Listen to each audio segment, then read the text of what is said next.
All right, let's get it. This is the San Francisco 49ers Report by Chat Sports. I'm Shay Sr. Plenty to get to on the rundown today. But first, our sponsor is 8 Sleep. You can get up to $200 off and free shipping on their new pod cover. We'll tell you more about that, but check them out down below, 8sleep.com/chatsports. Coming up here on today's 49ers Report, we have some injury news to get to on Arik Armstead as he revealed he's been banged up with a significant injury that is going to cause him to go under the knife for quite some time. And, of course, the unfortunate injury news with Dre Greenlaw, the Niners star linebacker, tearing his Achilles in the second quarter of that Super Bowl on a really fluky moment in which he took the field after punt coverage with Fred Warner, and when he went to run on the field, he popped his Achilles. Also, what we're getting into, Kyle Shanahan expanding and describing what went into his overtime strategy. First, if you found us for the first time here on the 49ers Report during our Niners-Chiefs watch party, which set a company record with 2.1 million views, the translation here, if you watch the show for the first time during Super Bowl 58, I want you to type SB. We're so glad that you're here, and this can be and should be your go-to home for the best Niners coverage every single day, year-round.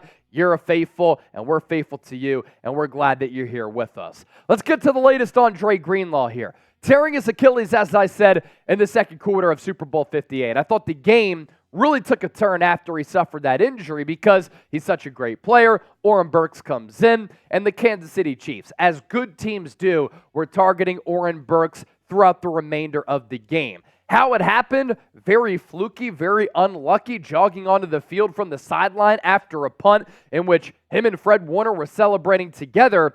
And it is the same Achilles that Dre Greenlaw's been nursing over the last couple of weeks. It finally gave out on him. That was a natural grass surface at Allegiant Stadium in Las Vegas, by the way, not that awful turf, which the Niners just absolutely hate to play and practice on. And what sucks about this is that Dre Greenlaw going out really impacted the Niners' defense. First couple of series, Greenlaw was everywhere. His energy was contagious. He brings that level of physicality as the Niners' enforcer to that side of the ball. And not only did it hurt San Francisco in the Super Bowl, leading to that loss, this injury and the severity of it could threaten Dre Greenlaw's availability for the entire 2024 season. He was playing with speed. He was playing with physicality. And in the first half, all-pro tight end Travis Kelce had 1 catch for 1 yard. And the Chiefs weren't really running a lot of crossers. They weren't targeting the middle area of the field because they knew Fred Warner, Dre Greenlaw were there, and they're some of the best linebackers in coverage. So without that, the Niners not only lost one of their emotional leaders, but one of the best players on their entire roster. And his replacement, Oren Burks, he is a special teamer for a reason. I'm not taking anything away from what Oren Burks has been able to accomplish in the National Football League, but there's a reason when he was with the Green Bay Packers, now with the San Francisco 49ers, why he's not a traditional 3-down off-ball linebacker. When Greenlaw goes out, Burks comes in, and then the Chiefs target him 9 times. He gave up 9 catches, a touchdown, a quarterback rating of 134.7, nearly perfect there. And Burks had a Pro Football Focus coverage grade of 32.1.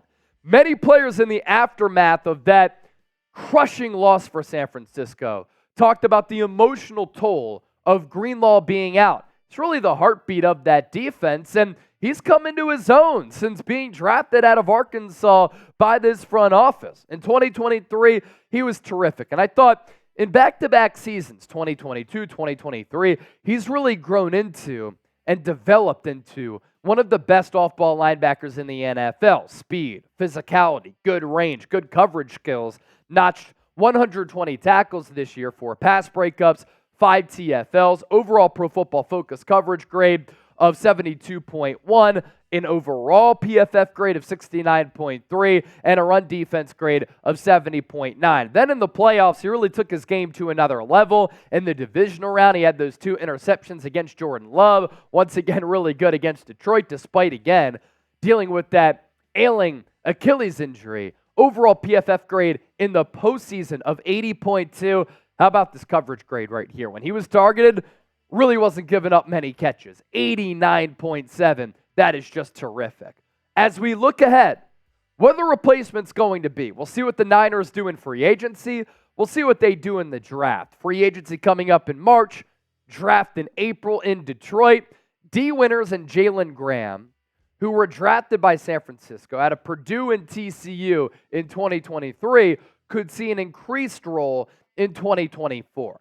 As for Arik Armstead, he revealed today during locker room cleanout day that he tore the meniscus in his knee all the way back in week 13. And we've talked a lot about Arik Armstead, how he was dealing with the knee injury as well as plantar fasciitis in his foot.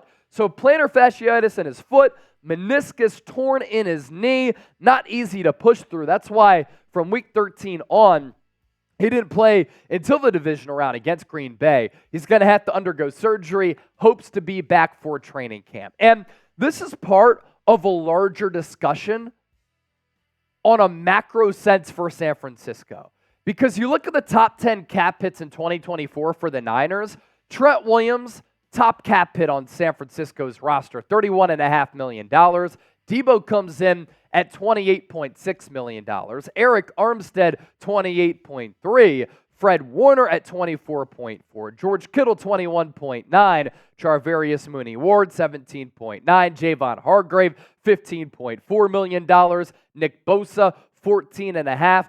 $42 million total by 2026. Then you have Christian McCaffrey, Brandon Ayuk, both chiming in there at $14.1 million. As of this moment, without any restructures, the 49ers have $571,000 in cap space. Not a lot. And you have to wonder if all of those players that we just popped up on the screen, including Arik Armstead, are going to be back for the 2024 season. Money's starting to get a little bit tight for San Francisco, and they might have to make some difficult decisions on that roster. Now, today, Trent Williams and Kyle Juszczyk both said that they have no plans to retire. They have an importance on this ball club. But San Francisco would not surprise me at all if they tried to restructure some of the contracts that we just discussed or move off of those players entirely, whether it be a cut, whether it be a trade, to free up some cash. Keep an eye out for that. With that, we ask you this. What is the biggest Niners offseason need? Join the conversation down below in the comments section. Be sure to let us know.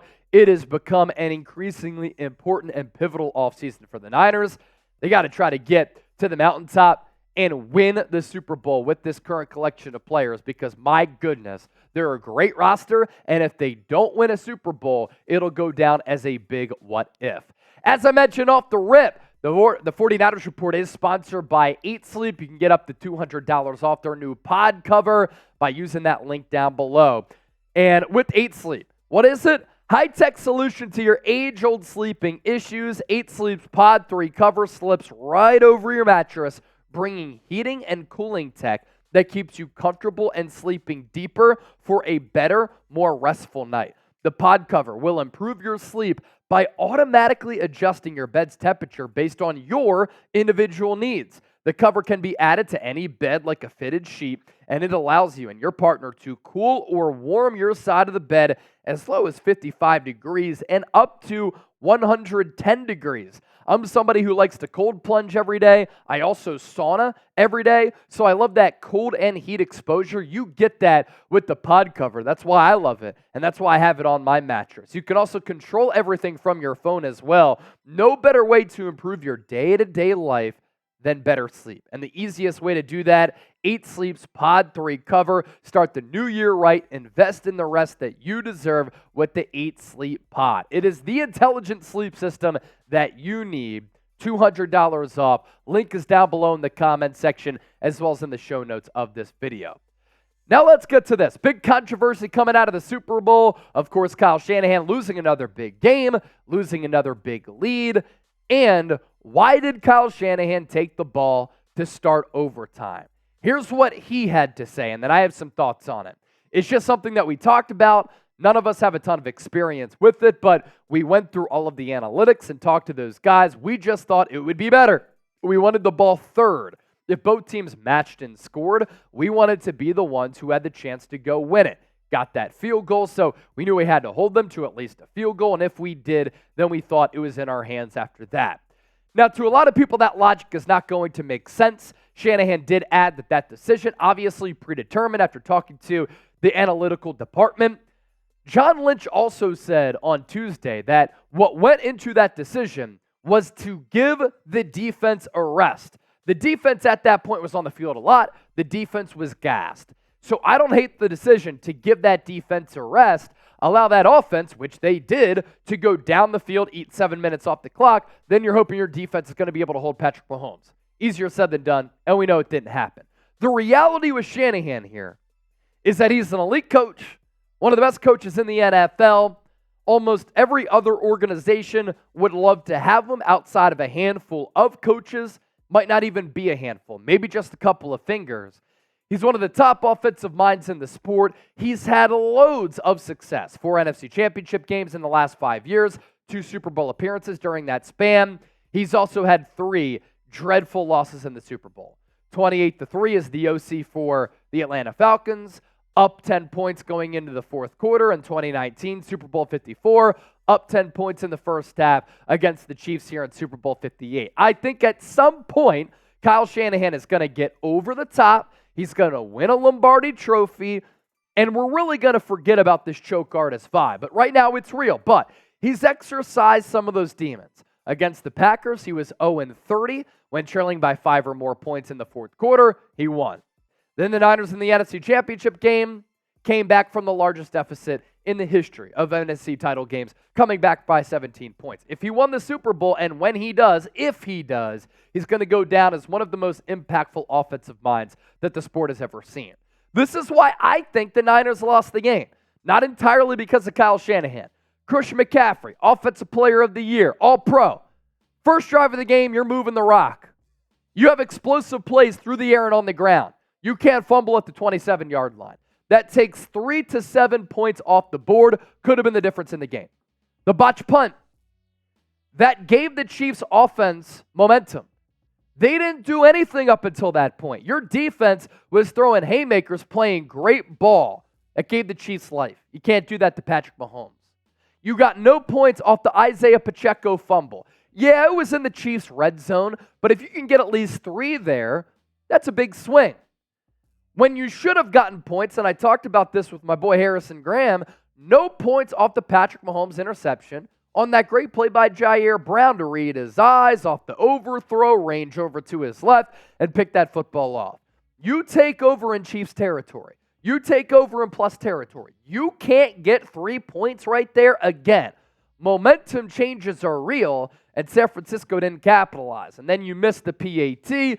You have that blown block in overtime on Chris Jones, who Spencer Burford replied to my tweet on X and said, that was my assignment. I shifted to the left, should have shifted to the right. He's 23 years old, probably feels like crap because he may have cost the Niners the Super Bowl. With that, let's round out the show with this. Will Kyle Shanahan ever win a Super Bowl with the San Francisco 49ers? Been here since 2017.